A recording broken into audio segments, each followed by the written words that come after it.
Welcome back to another reading and correcting with me, Kinder, the Tiger Writes, and Ty, the Tiger Supervisor. These are where I read a chapter from one of my stories and correct it as I go. If you want to listen to these live, it's every Tuesday morning, 8 a.m. Eastern Time on Twitch. And if you are looking to support me, that is on my Patreon. Today, we are doing chapter 20 of Demons. I stand outside the Golden Paint for a time, watching people walk by. I never realized how busy the city could be at night. When Jason explained that work stops for dinner, I expected it to mean the city stopped at that time. The times I've had to hunt during the night seem to support that. There were rarely many people out until the noise of the hunt drew them out. When I walked around the city after Claus showed me the women being kept, I had been so shocked and focused on figuring out what it meant that I didn't notice it at the time, but there had been a lot of more people than I expected. And now, even this late, there is a steady stream of them going on in and out of the bar, walking along the sidewalk and driving cars. Why are they out in the city at this hour? Did Jason lie when he said he said work stopped at dinner time? Are they all going to a bar? This one can't be the only one. I remember Jason showing me a movie on the television and explaining how people watch them for entertainment, sometimes even going to theater to watch them in a large crowd. Movies are something else I don't understand. Jason said one of the reasons people watch them is to escape the boredom of their lives. But why not simply go out and do something to alleviate the boredom? How does sitting in a room with strangers watching things happen get that to happen? I enter the crowd and walk with them. It takes me further away from headquarters, from Juliet, and hopefully this city. For a time, I look around at the building and try to figure out what happens in them. I quickly give up and look ahead.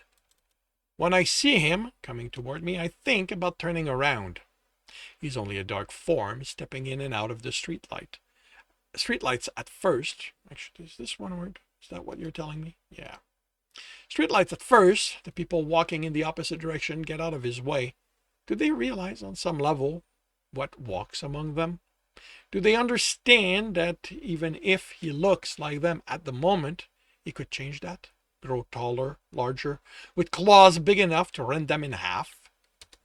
What does he think of them for not reacting to what he is? I keep going. I don't stop as I pass him. He turns and falls in step with me, but he looks around. Is he searching for something? I thought you were leaving this city, he says. No, I say. Yeah. I say when the silence grows too heavy for me. I was. Then what are you doing here? He's silent. Glancing at him, I watch as he peers in an alley we walk by. I am worried about you. I am concerned about the trouble I might have put Juliet in. You shouldn't have called her. I know, but I didn't want you to be alone. If Amanda had tried to capture me, she could have gotten hurt. I trusted her not to get herself hurt. I laugh. And she thinks you care what happens to her. I do, but he shakes his head. This situation puts me in a bad place. I have oath to uphold. I want to ask him what that means, but sirens in the distance distract me. They are getting closer. Amanda said she would let demons deal with me, but she has influence with the police. She was the reason no officers interfered in my hunts. Did she order them after me? I duck in an alley as the flashing light reflects off the walls ahead of us. Claus follows me. I tell myself I should be annoyed with him for that. After all, he's a demon, but I find his presence comforting. Although he seems more nervous, looking around, checking above us. I leave him to that, to his worries. I focus on the ground before me as I go from alley to alley, crossing street and following their winding path to wherever they lead. I try to make plans to go to Morotic, but other than knowing I need food, I can't come up with anything else. I don't even know how far from here it is. My non-existent thought come to a halt when claws grab my arms. There's there there another there is another reason I came back, he says, looking above us. You are in grave danger. What do you mean? Something massive hits bricks on the on something massive hits bricks on the rooftop?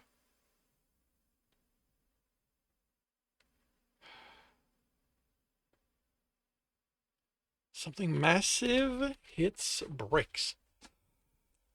Um, I don't think something massive hits. Something massive hits the rooftop. I follow his gaze, but I don't see anything.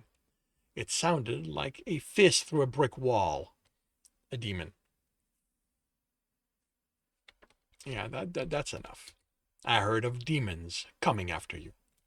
I make out steps, heavy steps. Forms jump from the roof to land on each side of us. I count six. I quick count 6 of them. 6 demons in one place, working together. This has never happened before. None of the reports I've read, none of them told me the truth. This might be common. 3 in front, 3 behind. In the little light that reaches us from the street and some of the windows, there are mostly shapes. The largest of them is before us, almost as tall as Claus was when I chased him. Its skin ripples and its eyes glow bright and angry. The 2 behind it are much smaller, only a little taller than me, and their skin aren't doing, and their skin isn't doing anything, almost as if they are cowed by their leader. As I look behind us, Claus moves, forcing me to fully turn and face the 3 there. They are still, their glowing eyes fixed on me. The odds are not in my favor. Even if I were armed, I have never gone up against 6 demon. The one time there was more than 1, I would have died if Claus hadn't saved me. I clench my fists. I am surprised at how calm I am. I know I will not survive this, even with Claus' help. But it doesn't bother me. I will die doing what I was made to do. I will die fighting demons. The alley is silent. Their claws scrape the ground, something grunts, and the demon before me shifts. I don't let it finish. I spring to it, staying low. It drops to my height, and I jump over it. I land between the smaller ones behind it. I punch one across the muzzle with a right, and it staggers back. I smack my left fist in the other's muzzle, and it steps back from the impact, but my hand explodes with pain. I can't think about that. I turn to keep them in front of me. I see Claus wrestling with the largest of them. I want to help him, but I can't. I punch the closest demon again, but my fist isn't doing much. I need a sword, something sharp to cut them with. I dodge a blow and feel my glove rip. I glance down, and I have a sharp-looking fin extending along the side of my forearm. Right, my skin can do that too. I prepare to slice whichever one comes closest, but is the larger of the 3 who jumps me, landing a blow that sends me to the ground and sliding back while I try to regain my breath. It stands over me, the rage mixed with satisfaction in its eyes. It raises an arm, its claws gleaming in the light. This is it. This is how my life ends. Something lands next to me, and the demon is sent flying back. Claus looks at me, then moves to stand between me and the other demons. He's twice my size, his horns longer than I remembered. Then I remember.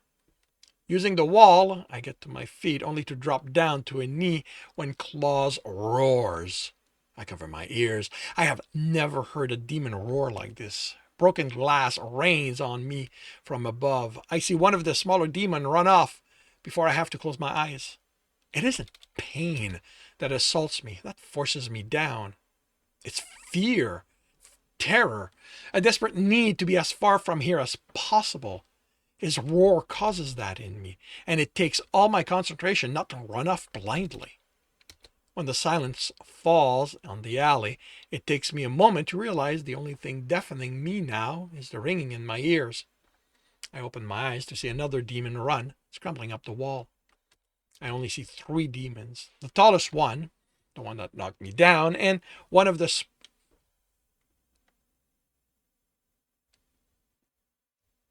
the tallest one, the one that knocked me down, and one of the smaller ones. One of the small ones. Another must have run off while I struggled to stay put. Of the three, the only one not showing signs the roar affected it is the tallest, the one nearly as tall as Claus. It's leaner overall, but its horns are thicker at the base. I'd never encountered a horned demon before Claus. Does that come when they grow older? How old is the one facing off against him now? Neither moves, except for the demon's skin rippling angrily. It growls, and Claus growls back. It takes me a moment to realize the growls aren't even. They modulate, dropping and rising in pitch. They are talking. I have never heard this before. I know I don't understand what they're saying, yet I get a sense of their intent. Claus demands obedience. The other offers defiance. Claus' tone change. He's pleading now. The other replies pride and arrogance. Claus demands. The other disrespects. Claus sighs, an actual sigh. Not an intent carried through their growl, and the other jumps at him. I stand and move away to keep out of reach and to keep my eyes on my eyes. That would be plural. My eyes on the other demons. I don't know how much I can do against them. My left hand is still numb, but if they try to interfere, I will get in their way. They watch the fight rather than me. I only see it out of the corner of my eyes. Motion of black on black, the sound of ripping flesh, growls that carry little intent. Then all motion stops. I risk looking away from the demons. Claws hold the demon by one arm wrapped around its neck, and the other holding its muzzle. Claws growl, imploring. The other replies with anger. Claus roars again, but this time anguish assaults me. Through it, I hear breaking, a ripping sound, and the demon crumbles at Claus' feet without its head. He looks at the head, then up and around. His gaze passes over me, and I step back at the rage in his eyes. He levels it on the 2 remaining demons, and they scamper away. Claus' breathing is labored. He puts the head on the ground and rips it open. He digs through the brain goo and pulls out the soul stone. He looks at it with what I think is sadness. Then I look away and try not to throw up. He's licking the goo off the stone. Then, when the sound of licking stops, I look back. He sits on the ground and pulls the body to his lap, holding it gingerly. I watch him. He acts like its death means something, like it isn't just another demon. I don't understand his reaction. Why are you doing this? He glares at me. I didn't want to kill. What else were you going to do? It's a demon. I see Star as I impact the wall. Claws holding me against it. His forearm pressing against my throat is hard enough to let me know his anger is real. I never saw him move. I had to kill what was mine because of you. The words are distorted by his growl, and through them I sense anguish. He starts to say something, then stops, searching. I killed my child, he finally says. Okay, that explains some of it, but not all. Then what's the problem? Just bring it back? He looks at me, frowning. What do you mean? You have that. I point to the stone in his hands. So you can bring it back. He steps away from me. Studies me as I rub my throat. He looks at the stone, then back at me. What do you think this is? It's the demon's soul stone. It's life force. It's spirits, or whatever you call the stuff that makes you live. He looks at me and laughs. It isn't a pleasant sound. Life? Is that what the human who made you tell you? He cradles the stone. This forms as we die. It contains our memories, our accomplishments, who we are, who we were. Yeah, that's what I said. He looks at me. The anger is gone from his eyes, and I think that pity replaces it. Did they tell you we can come back? I nod. You're some sort of spiritual creature. He shakes his head. We are not whatever that is. We don't come back. When we die, it is as final for us as it is for humans. When I get back to my home, I will light a fire. I will throw my child in it, and the flames will carry the memory to the first one. It's my turn to frown. What do you mean you don't come back? My stomach feels like it's filled with rock. No, that can't be right. I've had to collect the soul stone to keep them from coming back. They put them in containers that prevent that from happening. My legs will fold under me, and I have to use the wall for support. If that isn't true, then why are they collecting the soul stone from my kills? I see a glass bell with the stone suspended in it. I see the lightning vaporizing it. I see the dust going up the tube and into me. Before I can be sick, Claw grabs me by the shoulder and shakes me back to now. How many? I try to shrug, but his grip is too tight. 40 or so. Horror lights in his eyes. Take me to them. And that concludes chapter 20 of Demons. If you are enjoying this, please leave a like. If you want to know when the next chapter is going to be up, subscribe. Hit the bell. If you want to read the book, as well as the other in the series, they are up on Kindle Unlimited. If you want a different way to support me, that is on my Patreon, where you can get access to basically everything else I've written. And if you want to listen to these live, it's every Tuesday morning, 8 a.m. Eastern Time on Twitch. Links are in the notes, and with that, I shall wish you a good day.